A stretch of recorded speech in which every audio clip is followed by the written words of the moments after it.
여기 한국으로 휴가를 왔다는 이탈리아 특수부대원들이 분노한 채 소리를 지르고 있습니다. 아니 한국인들? 지금 뭐 하는 거야? 한국인들은 시민의식이 좋다더니 알고 보니 순개차반이네. 사고를 당한 사람에게 오히려 조롱을 한다고? 그러나 그렇게 길길이 날뛰던 그들은 이내 한국인들의 비밀을 알아채고 이럴 수는 없다며 그대로 머리를 감싸쥐고 마는데요. 그렇다면 이들이 한국에서 대체 어떤 경험을 했던 것일까요? 안녕하세요. 제 이름은 레오나르도 파브리이며 이탈리아의 엘리트 특수부대 중 한 곳에서 복무하고 있습니다. 제 구체적인 소속은 기밀사항이지만 저와 저희 팀 동료들은 분명 이탈리아의 자랑이자 늘 최고의 퍼포먼스를 보이는 엘리트 군인이죠. 최근 저희 팀은 나토 공동평가에서 지구력, 전술 정밀도, 도시 모의 시가전에서 최고 점수를 받고 다시금 조국의 명예를 드높였습니다. 당연히 표창도 따라왔죠. 바로 2주간의 공식 휴가였습니다. 심지어 국방부는 사기 진작을 명목으로 저희 팀을 해외로 휴가를 보내주고 모든 경비를 지원해주겠다고 하더군요. 그런데 그때부터 논쟁이 시작되었습니다. 보통 저희는 이런 경우 그리스, 어쩌면 크로아티아에 가곤 했어요. 저렴하고 따뜻하고 또 괜찮은 와인이 가득하거든요. 그러나 문제는 이들 국가는 약간은 위험하다는 거였습니다. 유럽 국가들이 다 그렇든 말이에요. 저번 휴가 때 동료 마테오는 파리에서 술을 먹고 싸움을 했다는 이유로 군법에 의거하여 처벌을 받았고 그는 집행유예를 받은 상태였습니다. 만약 한 번 더 싸움을 벌였다간 그는 의심할 여지 없이 보직해임뿐만 아니라 감옥에 갈 게 분명했어요. 그래서 더 이상의 국제적 망신을 피하고 다혈질인 마테오의 무탈한 복무를 위해 저희는 안전한 곳을 생각해내기 시작했습니다. 그런데 대대장님은 마치 화성에서 휴가를 보내고 오라는 듯 한국은 어때? 라고 말해오는 거 아니겠어요? 너무 뜬금없는 국가였어요. 그래서 저는 한국말입니까? 라고 반문하며 눈을 깜빡였죠. 거기서 뭘 해야 하죠? 아니 그 전에 한국은 대체 어디에 붙어있는 국가인가요? 하지만 대대장님은 단호했습니다. 자신의 딸이야도 졸라서 한번 가봤는데 한국은 세계에서 가장 깨끗한 거리, 범죄율 제로, 세계적인 인프라, 심지어 할머니들도 스마트폰을 들고 자유자재로 사용했다며 한국에 대해 극찬을 아끼지 않더군요. 저는 간만에 찾아온 휴가를 이런 식으로 낭비하고 싶지 않았습니다. 그러나 동료 대원들은 안 그래도 유럽은 질리던 차였다며 다들 한국으로의 휴가에 찬성하는 거 아니겠어요? 결국 저는 한국행을 반대할 어떠한 명분도 찾아낼 수가 없었기에 그렇게 대원들과 함께 억지로 한국으로 떠나게 됩니다. 그런데 제 한국에 대한 회의감도 잠시 비행기 바퀴가 인천국제공항 활주로에 닿는 순간 이상한 상황이 펼쳐지기 시작했어요. 그건 바로 인천공항은 그 거대한 규모답게 활주로에서 공항 내부까지 이동하는 거리도 상당했는데 인천공항 측은 이용객들을 배려해주기 위해 별도의 공항 셔틀버스까지 운영하며 공항 이용객들을 공항 내부로 빠르고 편하게 실어 나르고 있었기 때문입니다. 알고 보니 인천공항은 전 세계 공항 만족도 1위를 기록하고 있는 공항으로 한국은 이용객의 편의성을 최대한 배려하는 국가라고 했는데요. 저는 이용객을 배려해주기 위해 무료 셔틀버스까지 운영해주는 한국의 모습에 그저 당황스러움만을 느낄 뿐이었습니다. 이탈리아 공항은 어떻게 하면 외국인 관광객들의 호주머니를 털어먹을까를 고민하는 듯 터무니없는 물가와 보수되지 않는 화장실 및 공공시설로 국가망신을 시키고 있는 게 현실이거든요. 그러나 한국의 놀라운 점은 여기서 끝이 아니었습니다. 공항 셔틀버스에 탑승하기 위해 짐을 들고 이동하던 와중 저는 웬 할머니가 자신의 무거운 짐을 내리기 위해 고군분투하는 모습을 보게 되었는데요. 심지어 이 할머니는 이탈리아인처럼 보였기에 저는 이탈리아의 군인으로서 이 할머니를 위해 짐을 옮겨줘야겠다는 알 수 없는 의무감을 느꼈습니다. 그러나 결과적으로 저는 할머니의 짐을 옮겨드릴 수 없었어요. 웬 한국인 남성 한 명이 할머니가 낑낑대는 모습을 지켜보더니 이내 저보다도 빠르게 달려나가 할머니의 짐을 셔틀버스로 옮겨주었기 때문입니다. 깜짝 놀랐어요. 그는 특수부대원인 저를 능가한 속도로 할머니께 도움을 준 거였거든요. 이탈리아에서는 사람들이 도움을 제공하는 것이 아니라 틱톡을 위해 촬영했을 것입니다. 하지만 한국인들은 도움을 제공해야겠다는 생각을 거치지도 않고 몸이 먼저 반응하며 도움이 필요한 사람에게 도움을 베풀다니 저는 한국의 이러한 예상치도 못한 모습에 할 말을 잃고 말았어요. 그리고 저는 어쩌면 한국에서 시간 낭비를 하는 게 아닌 죽을 때까지 잊을 수 없는 경험들을 할 수 있을지도 모르겠다는 묘한 감정을 갖게 되었죠. 그렇게 저희는 인천공항 내부로 진입하게 됩니다. 공항 내부로 들어오자 한국어, 영어, 일본어 등 다개국어로 된 안내방송이 정중하게 환영하며 색으로 구분된 별도의 출입국 심사대로 안내했습니다. 스마트 바닥 LED 스트립이 발 아래에서 깜빡이며 말 그대로 공항 이용객들을 지정된 검문소로 안내했죠. 그렇게나 불친절하고 삼엄하기로 유명한 공항 수속대지만 인천공항 입국 수속대의 한국인 직원들만큼은 미소를 지으며 저희를 환영해 주더군요. 이들은 마치 다른 국가들의 수속대 요원들이 권위를 내세우며 불친절한 이유는 이들이 올바른 수속 과정을 거칠 능력이 없어서야. 사람이 일일이 모든 여권과 서류들을 검사하는데 과연 그게 정확성을 보장할 수 있을까? 하지만 한국은 달라. 어차피 한국의 수속 과정은 전부 AI 기술로 대체한 상황이고 무슨 수를 써도 최첨단 AI 기술은 속일 수가 없지. 그러니 나는 불필요한 권위를 내세울 필요가 없는 거야. 라고 말해오는 것 같았어요. 마침내 수화물 찾는 곳으로 다가갔을 때 저희 앞에 있던 금발의 젊은 부부가 커다란 여행 가방 2개와 유모차 1대 때문에 힘들어하더군요. 그러나 군인으로서 도움이 필요한 사람들에게 도움을 제공해야 한다는 책임감을 느끼던 저와 부대원들이었지만 결과적으로 이번에도 그들에게 도움을 제공하지 못했습니다. 저희가 눈을 깜빡이기도 전에 깔끔한 정장을 입은 중년의 한국 남성이 달려와 그들의 여행 가방 하나를 집어 포터로봇에 실었거든요. 망설임 없이 말입니다. 그러고는 유창한 영어를 구사하며 짐꾼 로봇은 목적지까지 안내를 해줄 뿐만 아니라 짐을 옮겨주기까지 한다며 로봇의 목적지 설정을 도와주겠다는 말을 건네더군요. 그야말로 한국은 어딜 가나 본능적인 친절함 뿐이었고 최첨단 기술의 향연이었던 것입니다. 그렇게 저는 완전히 넋이 나간 채 이동하면서 터미널의 자동음성 안내에서 세계 각국의 언어로 한국에 오신 것을 환영합니다 라고 안내하는 것을 듣게 됩니다. AI의 음성이었지만 사람이 직접 말하는 것보다 진심인 것처럼 들렸습니다. 그만큼 한국은 따뜻한 모습만이 가득했거든요. 그렇게 저희는 한국에 오자마자 완전히 얼이 빠진 채 서울로 이동하기 위한 버스를 탑승하게 됩니다. 그런데 한국은 버스마저 제가 생각했던 것과는 완전히 다른 모습을 자랑하고 있었고 결국 저는 버스에 탑승하자마자 경악을 금치 못하고 말았습니다.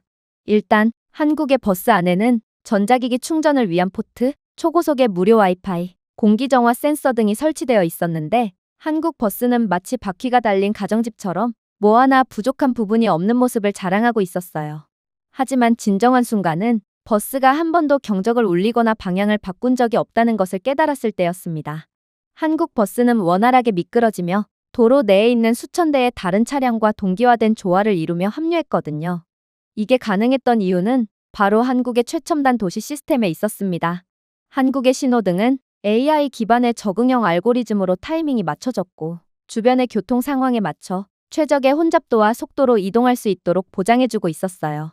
이러한 최첨단 기술력 덕분에 한국은 차량 대수 대비 세계에서 가장 적은 도로 혼잡도를 보이는 국가라고 했고 한국은 높은 수준의 기술력 덕분에 모든 국민이 그 수혜를 받고 있는 국가라고 하더라고요.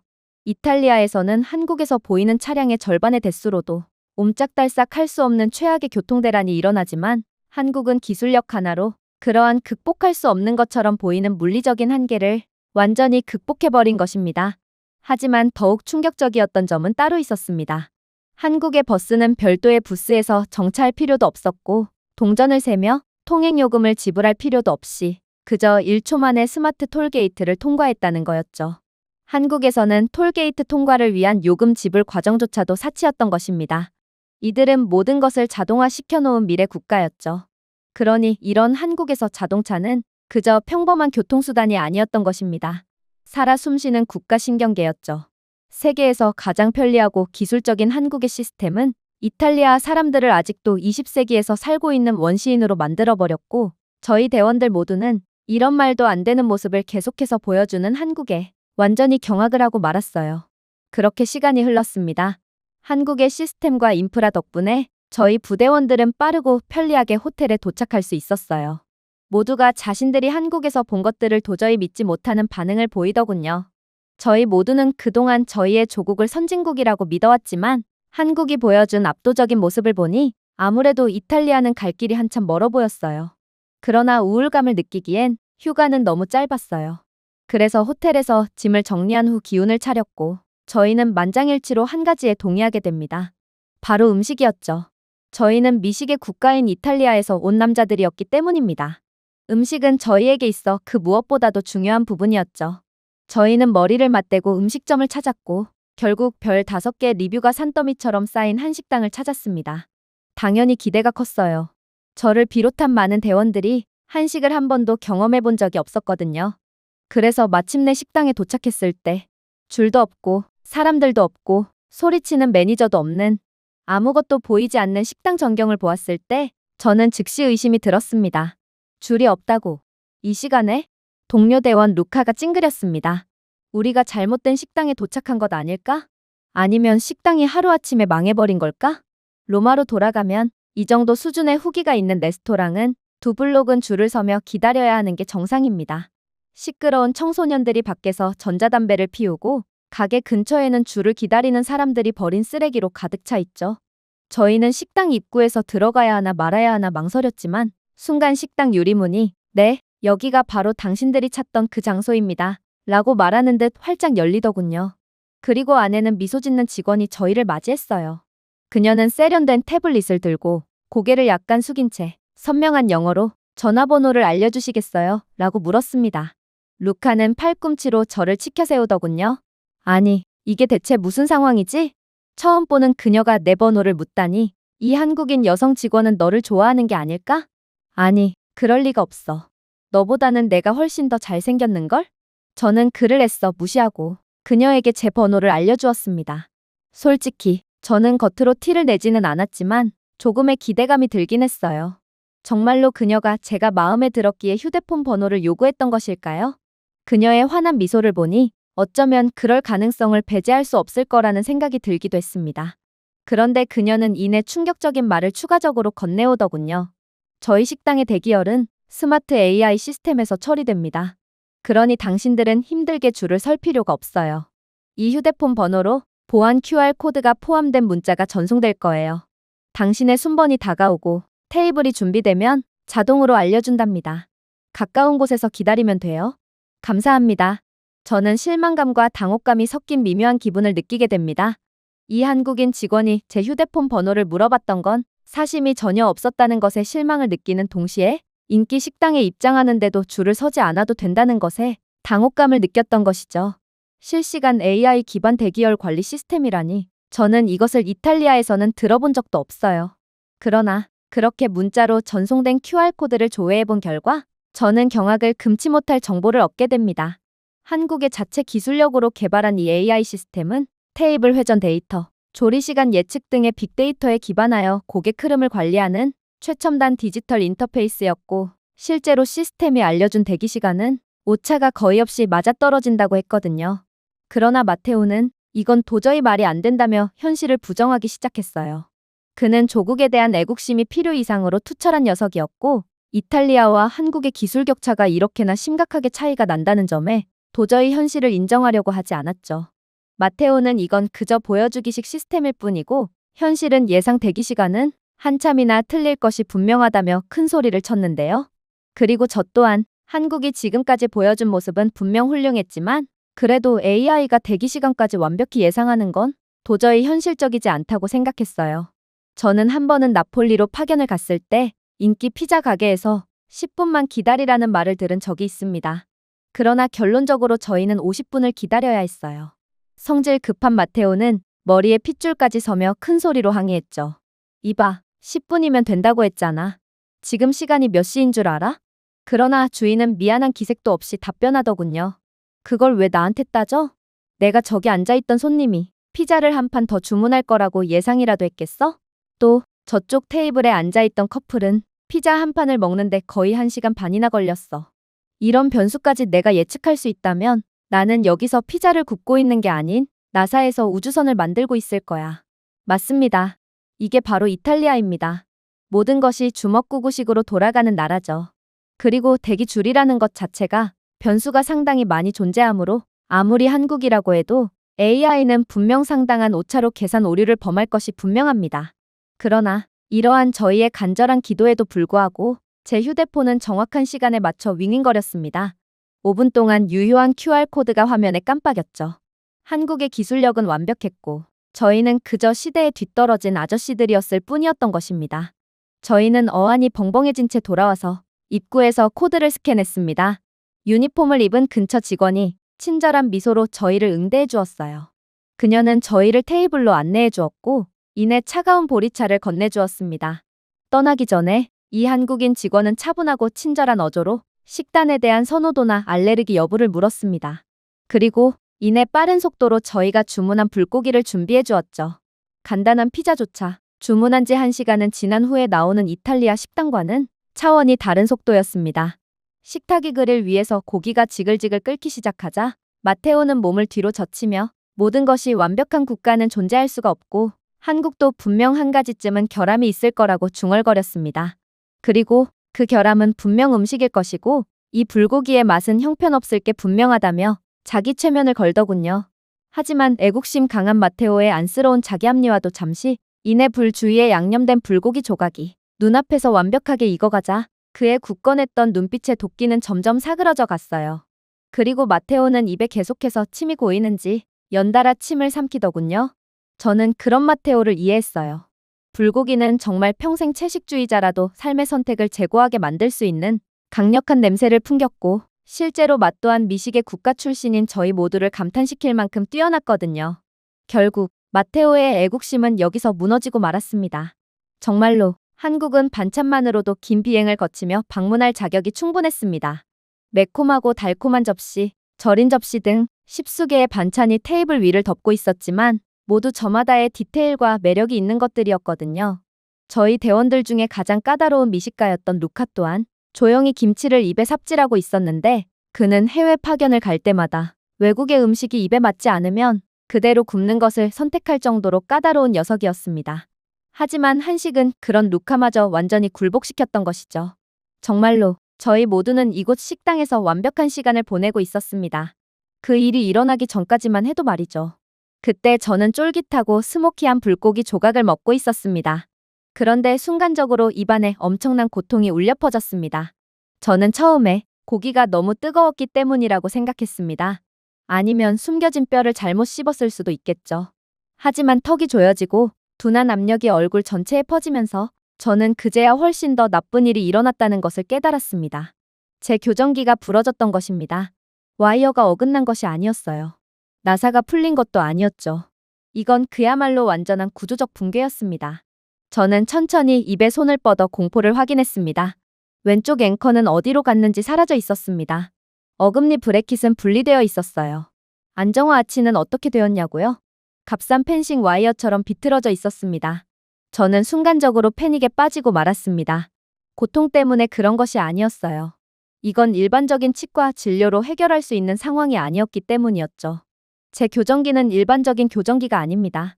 제 이탈리아 특수부대에서의 역할 때문에 승인된 맞춤형 전술 교정 장치였죠. 고위험 야전 작전에서는 통신 장비가 턱 구조와 일치해야 합니다. 제 입질은 특수 마스크와 통신 마우스피스를 압력으로 밀봉할 수 있을 만큼 정밀해야 해요. 하지만 저는 선천적으로 부정교합이 매우 심했어요. 그러나 이탈리아에서 교정기를 제작하려면 군인의 봉급 갖고는 어림도 없기에 치아 교정을 한다는 것은 정말 상상도 못했던 일이었죠. 하지만 국방부에서는 제 보직과 실력의 중요성을 인정하여 특수부대원인 저를 위해 특별히 필수 인력에 따른 지원 예산으로 특수 교정기를 제작해 준 것입니다. 그런데 지금 이 교정기는 완전히 망가지고 말았습니다. 이건 거의 제 커리어의 끝장을 의미했을 만큼 심각한 상황이었어요. 의료 인프라가 뛰어나지 않은 이탈리아에서는 치아 교정 자체가 매우 돈이 많이 들고 오래 걸리는 작업입니다. 아마 제가 재교정을 하려면 최소 6달 이상의 시간이 필요하겠죠. 먼저 의료 상담이 필요합니다. 그런 다음 군치과 위원회의 평가가 필요하고 그런 다음 자금위원회가 분기별로 다시 소집될 때까지 기다려야 해요. 그제야 본격적인 교정이 시작되겠죠. 비용이요? 제가 감당할 수 없습니다. 그리고 국방부가 이 천문학적인 교정 비용을 2번이나 내줄 리도 없었어요. 저는 아마 특수 작전 투입 부적합 판정을 받을 것이고 제 커리어는 여기서 종료될 것입니다. 결국 저는 얼어붙은 채 아무것도 씹지 않고 앉아 마치 모든 것을 잃은 사람처럼 먼 곳을 응시했습니다. 마테오는 몸을 숙이고 불고기를 한 입 베어 물며 속삭이더군요. 괜찮아? 저는 대답하지 않았어요. 그냥 입을 살짝 벌리고 위태롭게 매달린 브래킷을 보여줬을 뿐이에요. 그는 눈을 깜빡였습니다. 오, 다른 대원들도 눈치챘습니다. 항상 해결사였던 지오반니는 분위기를 띄우려고 노력했습니다. 아마 한국 치과의사가 이탈리아 치과의사보다 낫지 않을까? 웃고 싶었지만 대신 천천히 고개를 끄덕였습니다. 우리의 휴가는 2주일이야. 교정 작업이 그렇게나 빨리 끝날 리가 없어. 애초에 치과를 찾는 것부터가 일이겠지. 휴가 중에 턱에 금속 조각이 생겨서 불명예스럽게 전출을 가는 결말은 너무나도 굴욕적이었습니다. 그런데 그렇게 차오르는 눈물을 간신히 참던 그때 놀라운 일이 일어나기 시작했어요. 지오반니는 식당 맞은편 상점을 보며 눈을 가늘게 뜨고 있었습니다. 밝은 조명과 편안한 파스텔 글꼴로 인쇄된 유리 패널 건물? 저거 치과 클리닉 아니야? 그가 말했습니다. 저는 그저 눈썹을 치켜 올릴 뿐이었어요. 저곳이 화장품 가게가 아니라는 걸 어떻게 알 수 있지? 그러자 지오반니는 치아 캐릭터 아이콘을 가리켰습니다. 화장품 매장에서 치아를 그려 넣을 리가 없지. 그의 말이 일리가 있었습니다. 그래도 저는 망설였습니다. 이탈리아에서는 치과가 마치 부티크 클럽처럼 운영됩니다. 몇 달 전에 예약, 그리고 교정전 검사를 위한 몇 달간의 대기가 당연하죠. 이건 시간 낭비가 될 확률이 매우 높았습니다. 하지만 제겐 한국에 대한 뭔가 알 수 없는 신뢰감이 있었어요. 뭔가 한국이라면 저를 기적적으로 구원해 줄 것만 같은 무언의 느낌이 있었죠. 그래서 지오반니가 찾은 치과로 향해 보기로 했습니다. 저는 긴 서류 작업, 적어도 긴 기다림을 예상하고 치과에 들어갔습니다. 대신 침묵이 저를 맞이하더군요. 긍정적인 침묵 말이에요. 혼란스러운 프런트 데스크도 없었고 소리치는 리셉션도 없었으며 서로 먼저 진료를 받겠다며 싸움이 벌어지고 있지도 않았습니다. 그저 웃는 치아 캐릭터가 붙어있는 세련된 터치스크린 키오스크가 정중하게 환영합니다. 체크인해주세요 라는 문구를 깜빡였습니다. 심지어 키오스크는 영어를 사용했기에 저는 곧바로 예약을 마칠 수 있었습니다. 90초 이내에 제 이름과 대기열 번호가 적힌 작은 영수증이 출력되었습니다. 그러고 나서 큰 디지털 화면이 제 앞에 정확히 몇 명의 환자가 있는지 보여주었어요. 단 2명이더군요. 2명 말입니다. 로마에서는 같은 상황에서 비명을 지르는 7명의 아이들, 개 한 마리, 혼란스러운 할머니 등 시장판이 따로 없을 것입니다. 그래서 저는 여전히 믿기지 않는 표정으로 자리에 앉았습니다. 하지만 한국 치과는 평범한 대기 공간조차도 차원이 다르더군요. 편안한 의자, 정수기, 심지어 귀리우유가 옵션으로 제공되는 커피 머신까지 있었어요. 하지만 제가 현실의 의문을 품게 만든 것은 따로 있었습니다. 그건 바로 대기 공간 구석에 작은 즐겨주세요 표지판이 붙어있는 오락기 시설이었어요. 제가 정말 치과에 온 게 맞나 싶어 두 눈이 휘둥그레져 있자 카운터 직원은 제게 친절하게 말을 건네오더군요. 오락기가 없다면 아이들이 치과 진료를 보러 오지 않을 거예요. 아이들은 특히나 치과를 무서워하거든요. 오락기는 아이들이 두려움 없이 치과로 오게끔 하는 저희만의 노하우예요. 제가 이 모든 것의 터무니없는 효율성을 겨우 막 이해하기 시작했을 때 제 이름이 불렸습니다. 그렇게 만나게 된 한국인 치과 의사는 제 서류를 요청하지도 않았죠. 그는 이미 키오스크 등록부에서 제 증상을 검토했기 때문에 그럴 필요가 없던 것입니다. 그는 제 입안을 한번 들여다보고 잠시 멈췄다가 군사적 사용 목적으로 교정을 하셨나요? 라고 물었습니다. 저는 눈을 깜빡였습니다. 네. 어떻게 아셨나요? 그는 미소를 지었어요. 한국의 치과 기술은 전 세계 최고예요. 한국인들은 손기술도 좋아서 척 보면 어떤 목적으로 교정기가 설계되었는지 알 수 있죠. 당신이 착용한 교정기의 브래킷들은 지나치게 설계되었습니다. 솔직히 솜씨가 좋은 사람이 만든 건 아닌 것 같아요. 그래서 실패한 거죠. 당신 잘못이 아니라 애초에 잘못 만들어진 교정기라는 것입니다. 믿을 수가 없었어요. 저는 엘리트 특수부대원이었기에 이탈리아 최고의 치과에서 교정기를 작업했거든요. 그런데 이탈리아 최고의 치과 의사가 그저 한국의 동네 치과 의사보다도 못하다니 이게 말이나 된다는 말인가요? 그런데 이러한 한국인 치과 의사에 대한 의아함과 불신이 피어오를 무렵 그는 또다시 경악을 금치 못할 말을 해오기 시작하더군요. 걱정 마세요. 교체할 수 있어요. 저희 치과에는 치과용 3D 스캐너가 있습니다. 최신 기술을 이용한다면 30분만 해도 교체할 수 있을 거예요. 저는 확신했어요. 그는 사기꾼입니다. 이탈리아에서 몇 달은 걸리는 작업을 한국에서는 30분 만에 처리한다고요? 그는 저를 너무 우습게 봤어요. 저는 이 나라에서 외국인이긴 하지만 그래도 세상 물정 모르는 바보는 아니에요. 한국과 이탈리아의 수준 차이가 극심하다는 것은 경험을 통해 인정하겠습니다. 그러나 교정 작업에 30분이 소요되다니 이건 22세기에도 불가능할 게 분명해요. 그러나 저는 곧 깨닫게 됩니다. 제가 할 수 있는 건 아무것도 없다는 것을 말이에요. 이대로 이탈리아로 돌아간다면 제 커리어는 끝장이에요. 도대체 제가 이 상황에서 무엇을 할 수 있을까요? 그래서 저는 이 한국인 치과 의사가 외국인인 제게 사기를 치고 있다는 것을 알고 있음에도 사기를 당해주기로 했습니다. 1%의 가능성을 믿고 말입니다. 그리고 30분 뒤 저는 정말로 새롭게 교체된 교정기를 착용했습니다. 딱 맞았어요. 완벽했습니다. 이건 금속처럼 느껴지지도 않았어요. 원래부터 제 치아와 함께 붙어 있는 것처럼 너무나도 자연스러운 느낌이 들었죠. 이럴 리가 없어요. 분명 싸구려 저품질 교정기일 거예요. 그렇지 않고서는 도저히 말이 안 되는 상황이었습니다. 이건 제가 교정치료를 받기 위해 고생했던 그간의 이탈리아에서의 시간을 완전히 부정해버리는 상황이었거든요. 그래서 저는 회의적으로 물었습니다. 이 교정기 충분히 강한가요? 1개월은 사용할 수 있는 거예요? 그러자 한국인 치과 의사는 그저 미소를 지을 뿐이더군요. 글쎄요.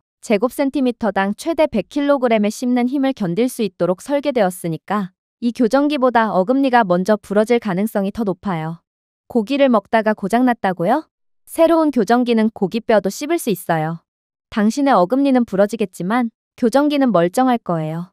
솔직히 당신이 이전에 착용했던 교정기는 한국에서는 20년 전에나 쓰던 수준이에요. 그리고 한국에서 20년이란 강산이 바뀌는 수준으로 엄청난 시간을 의미합니다. 저는 그저 까무러칠 뿐이었습니다. 하지만 이러한 한국에 대한 감탄도 잠시, 저는 곧 현실적인 문제에 직면했어요. 그건 바로 가격이 얼마나 청구될까 하는 부분이었습니다.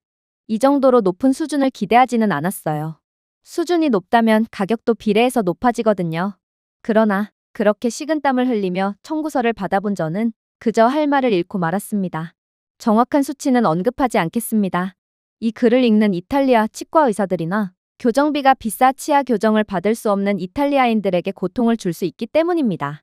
그저 로마의 평범한 치과에서 하룻밤도 채 지나지 않아 스캔, 디자인, 티타늄 하드웨어 자체가 포함되었다고 가정해 보겠습니다. 아마 차 한 대 가격은 청구될 것입니다. 그러나 한국에서는 놀랍도록 합리적이었어요. 군인인 제 월급으로도 충분히 충당이 가능할 정도로 말입니다. 이들은 제가 외국인이라고 해서 사기를 치지도 않았죠.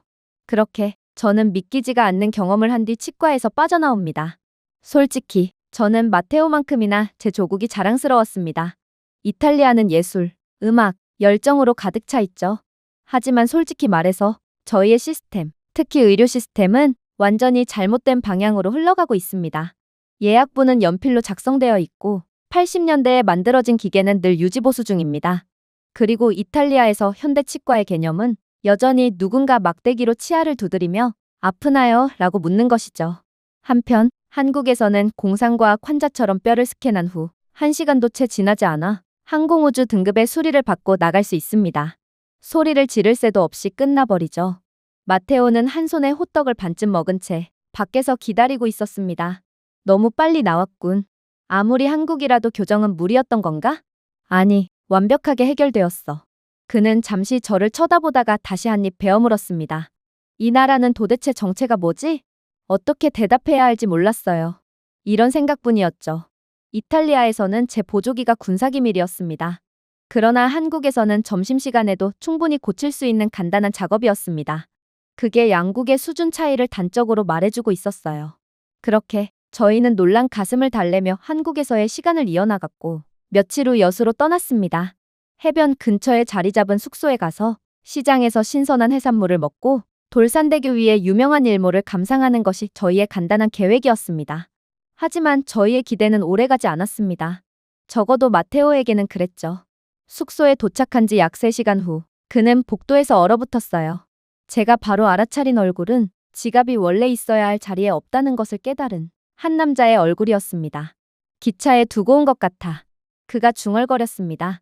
방은 조용해졌습니다.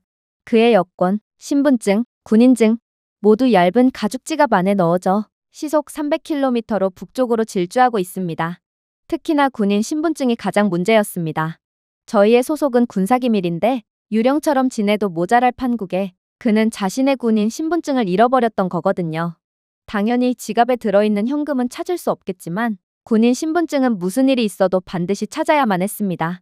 그러지 않는다면 마테오의 커리어는 여기서 끝으로 일반 군인으로 보직이 바뀌게 되겠죠. 저희는 서둘러 역으로 돌아갔고 안내 데스크에 차분한 한국인 여성 직원은 방해 없이 저희의 이야기를 들어주었습니다. 그리고 그녀는 이내 미소를 짓더군요. 몇 번 좌석에 앉으셨나요? 마테오는 여전히 창백한 얼굴로 14D라고 말했습니다. 그러자 한국인 직원은 키보드에 무언가를 입력하더니 빠르게 전화를 걸었고 30초 만에 지갑을 찾았습니다. 광명역에서 한국인 승객이 반납했습니다. 보안 물품 시스템에 있다고 하네요. 여기로 배달해 드릴 수도 있고 신분증을 제출해 주신다면 신원 확인 후 직접 수령하실 수도 있습니다. 마테오가 눈을 깜빡였습니다. 하지만 제 신분증은 지갑 안에 있어요. 그러자 그녀는 다시 미소를 지었습니다. 문제 없습니다. 예약 번호와 얼굴 인식을 통해 신원을 확인할 수 있어요. 얼굴 인식이요? 그것만으로 마테오의 신원을 확인할 수 있다고요? 아니, 애초에 기차에서 잃어버린 지갑을 다시 되찾는다는 것이 말이나 되는 소리란 말인가요? 이탈리아였다면 지갑을 구태여 흘리지 않아도 소매치기가 진작에 훔쳐갔을 것입니다. 마테오는 이건 아무리 한국이라고 해도 말도 안 된다며 제가 치과에 들어갔을 때와 똑같은 반응을 보이기 시작했습니다. 현실 부정의 반응이었죠. 하지만 역시나 그 또한 자신의 처지는 그저 한국을 믿는 것밖에 할 수 없는 처지라는 것을 깨닫고는 고개를 숙이더군요. 그날 저녁 마테오의 지갑은 정말로 택배를 통해 숙소로 배달되었습니다. 단 하루 만에 말입니다. 지갑 안에 모든 것이 온전했죠. 현금까지도 모두 말입니다. 저는 마테오가 봉투를 열 때 그를 바라보았습니다. 그는 잠시 침묵 속에 서 있다가 중얼거리더군요. 이곳이 바로 문명국이로군. 이탈리아는 원시적인 국가일 뿐이었어. 한국은 애국심이 투철했던 마테오조차도 완전히 굴복시킨 것입니다. 한국의 강점은 인프라뿐만이 아니었습니다. 한국의 진짜 강점은 그 뒤에 있는 원칙이었죠. 한국에서는 누군가의 손실을 그 사람의 문제로 취급하지 않습니다. 그들은 누군가 실수를 하더라도 그 사람의 문제를 효율적으로 해결하기 위한 시스템이 이미 마련되어 있습니다. 실수가 용납되는 사회죠. 유럽에서는 기차에 지갑을 두고 내리는 것, 그리고 소매치기를 당하는 것까지 전부 피해자 잘못으로 취급받습니다. 당연히 시스템조차도 그들을 구제해주지 않죠. 하지만 한국은 이탈리아와는 수준 자체가 다른 국가였어요. 그렇게 시간이 지나 저희의 여행은 곧 마지막 날에 이르렀습니다. 저희 모두에겐 무언가 변화가 있었어요. 미묘하지만 부인할 수 없는 일이었습니다. 루카는 자리에서 몸을 뒤로 젖히며 말했습니다. 파리에서의 싸움 기억나? 마테오는 술집에서 화장실 새치기를 참지 못하고 그대로 그 사람의 얼굴에 주먹을 날려버렸잖아. 저희는 모두 웃었습니다. 한국을 경험한 저희들에겐 그것이 마치 다른 삶의 이야기처럼 느껴졌습니다. 새치기? 혼란? 그런 것들은 한국에 없는 것들이었어요. 마테오 또한 얼굴을 붉히며 부끄러워하더군요. 나는 예전에는 강인함이 혼란을 해결하는 것을 의미한다고 생각했어. 라고 그는 계속 말했습니다. 하지만 한국을 경험해보니 내가 잘못 생각했던 것임을 깨달았어. 한국인들은 강인하지만 그런 식으로 혼란을 해결하지 않아. 조용하고 차분하게 문제를 해결하지. 그게 진정으로 강인한 사람들이 문제를 해결하는 방식이야. 그렇게 저희는 이탈리아로 돌아가는 비행기에 올라탔습니다. 저는 상공에서 한국의 불빛을 내려다보았습니다. 그러자 마테오가 제 어깨를 두드리더군요. 그래서 내년에 다시 올 거야? 저는 미소를 지었습니다. 내년이라고? 나는 3달 후를 생각하고 있어. 3달 후에 이탈리아 전국 특수부대 훈련평가가 있는 거 몰라? 지난 나토 평가만큼 큰 평가는 아니지만 그래도 우승한다면 일주일 휴가 정도는 얻을 수 있을 거야. 저희 둘 다 웃었어요. 하지만 농담이 아니었습니다. 한국에 다시 오기 위해서 저희 모두는 최선을 다할 것입니다. 저희는 저희가 세련된 나라에서 왔다고 생각했습니다. 예술, 전략, 세련된 나라. 그리고 어떤 면에서는 여전히 그렇기도 하죠. 하지만 한국이 보여준 것은 현대의 위대함과 인정은 시끄러울 필요가 없다는 것입니다. 모두가 한국을 보고 감탄하지만 한국은 자랑하지 않고 늘 겸손하거든요.